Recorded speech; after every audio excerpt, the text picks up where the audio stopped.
اگر آپ ٹویٹر کھولیں تو ٹویٹر کے اوپر ایک جو ہے ٹرینڈ بڑے زوروں شوروں سے چل رہا ہے کہ اریسٹ مفتی طارق مسعود۔ ایسا کیوں ہوا؟ مفتی طارق مسعود صاحب سے کسی نے سوال پوچھا کہ کچھ لوگوں کے نزدیک جہیز لینا لعنت نہیں ہے کیونکہ رسول اللہ صلی اللہ علیہ وسلم نے اپنی بیٹی فاطمہ کو جہیز دیا، تو اس کو ایکسپلینیشن کر رہے ہیں، وہ کنڈیمڈ تو جہیز کو کر رہے ہیں۔ پہلے آپ ان کا کلپ سن لیں۔ کچھ لوگ کہتے ہیں جہیز لینا لعنت نہیں ہے، اور آپ صلی اللہ علیہ وسلم نے اپنی بیٹی کو جہیز دیا تھا۔ آپ صلی اللہ علیہ وسلم نے اپنی بیٹی کو جہیز نہیں دیا تھا، حضرت علی سے نے پیسے دیے تھے۔ دو روایتیں، ایک تو حضرت علی سے مہر لے کے اس میں سے کچھ چیزیں بنائی تھیں، اور ایک روایت یہ کہ حضرت علی خود نبی کی کفالت میں تھے، مسکین تھے، غریب تھے، کچھ بھی نہیں تھا، تو بیٹی دے دی، کچھ بھی نہیں ہے ان کے پاس، تو تھوڑا سا تعاون کر دیا۔ تو آپ کا داماد اگر اتنا غریب ہے، کم بخت ڈبل بیڈ بھی نہیں خرید سکتا، منوس معذرت کے ساتھ، اور ڈنر سیٹ بھی نہیں خرید سکتا، واشنگ مشین بھی نہیں خرید سکتا، تو ایسے منوس کو بیٹی نہ دو پہلے تو۔ جیسا کہ آپ نے کلیئرلی سن لیا، مذہبی شخصیات جب بھی کسی بڑی ہستی کی مثال دیں تو ان کو ہمیشہ الفاظ کا چناؤ بڑے ہی دھیان سے کرنا چاہیے۔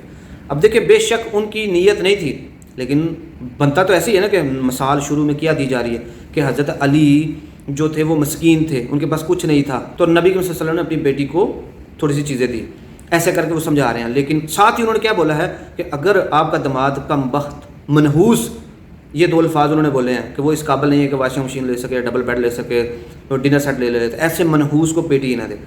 تو زیادہ تر شیعہ حضرات نے اس کو اٹھایا ہے اور ٹرینڈ چلا دیا ہے۔ سب سے پہلے تو ایک بات ہے کہ شیعہ حضرات اس سے بڑے لیول کے مجرم ہیں۔ وہ کیا کرتے ہیں، وہ خلفائے راشدین پہ اور حضرت ابوبکر صدیق، حضرت عمر، حضرت عثمان اور ہماری امت کی ماں کے اوپر نام لے لے کر تبرہ کرتے ہیں۔ اگر تو اریسٹ والا کام شروع کرنا ہے تو سب سے پہلے ہم ان سے کریں گے، اور جب ان سے کام شروع ہوگا تو پاکستان کی جیلوں میں جگہ ہی نہیں بچے گی، کیونکہ اس تعداد میں یہ لوگ پائے جاتے ہیں۔ باقی رہی مفتی طارق مسعود صاحب کی بات، تو یار وہ شروع سے دیوبند کے مکتب فکر میں پلے بڑے ہیں، ان کو مولا علی کی شان کیا پتہ ہو، ان کو مولا علی کا کیا پتہ، ان کو مولا علی کو صرف اتنا ہی پتہ ہے جتنا حضرت معاویہ کے مقابلے میں ان کو بتایا جاتا ہے، اور وہ بھی ان کو اتنا پتہ ہے کہ یہاں پہ حضرت معاویہ کی جو بھی چیزیں ہوئی ہیں وہ حضرت علی سے اوپر ہی کر رہے ہوتے ہیں اور ان کو جسٹیفائی کر رہے ہوتے ہیں، ان کو اتنا ہی پتہ ہے۔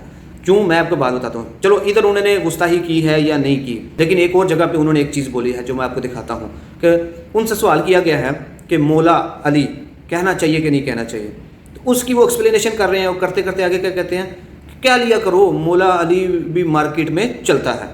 حضرت علی کو مولا کیوں کہتے ہیں؟ مولا کا مطلب عربی میں ہوتا ہے دوست، بہت سارے معنی آتے ہیں۔ مولا کا مطلب کارساز، مشکل کشا بھی ہے، اس معنی میں تو شرک ہے، اور مولا کا مطلب دوست بھی۔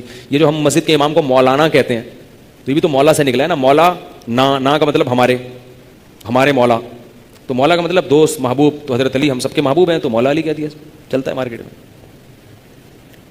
کیا خیال ہے؟ محبوب ہیں تو مولا علی کہہ دیا، چلتا ہے مارکیٹ میں۔ کیا خیال ہے؟ حد ہے مفتی صاحب، آپ بالکل بھی نہیں سوچتے جب بھی بولتے ہیں کہ مولا علی بھی مارکیٹ میں چلتا ہے۔ یہ حدیث رسول ہے، رسول اللہ صلی اللہ علیہ وسلم کی حدیث ہے۔ دیکھیں، احادیث، قرآن اور حدیث کے معاملے میں تو ایک اصول آپ نے ہمیشہ یاد رکھنا ہے، یس مین یس، نو مین نو۔ اگر کسی چیز کا پروف موجود ہے تو یس، اور جب یس کہہ دیا تو بس، تو اگر کسی چیز کا پروف موجود نہیں ہے تو نو۔ اب حدیث رسول ہے، من کنت مولا ہو فعلی مولا، جس کا میں مولا اس کا علی مولا۔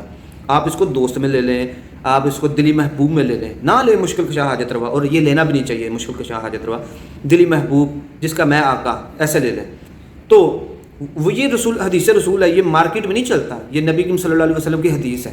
تو ٹھیک ہے، مولا علی کے بارے میں آپ کی سلپ آف ٹنگ ہوتی ہے، تو پھر ایسے تو ہوگا، آپ کے کلپ آؤٹ آف کنٹیکسٹ ہی پیش کیے جائیں گے، کیونکہ یہ کام تو دیوبند پوری کر رہی ہے، پوری کی پوری دیوبندیت کے مفتی جتنے بھی ہیں وہ سارے جو انجینئر محمد علی مدد صاحب کے کلپ کاٹتے ہیں آؤٹ آف کنٹیکسٹ، تو جیسے کو تیسا تو پھر ملتا ہے۔ یہ اللہ کا قانون ہے، جیسا آپ نے کیا، مطلب ڈو گڈ ہیو گڈ، جیسا کرو گے ویسا بھرو گے، تو اب آپ کو بھگتنا پڑ رہا ہے، دیکھتے۔ تو میں اس بات پہ یہ کوئی الفاظ نہیں دیتا، لیکن ایز اگر ظاہر کو دیکھا جائے تو میرے حساب سے مفتی صاحب نے الفاظ کا چناؤ ٹھیک نہیں کیا، ان کو اس بات میں مدد کر لینی چاہیے۔ خیر، ان کا وضاحتی بیان بھی آ چکا ہے۔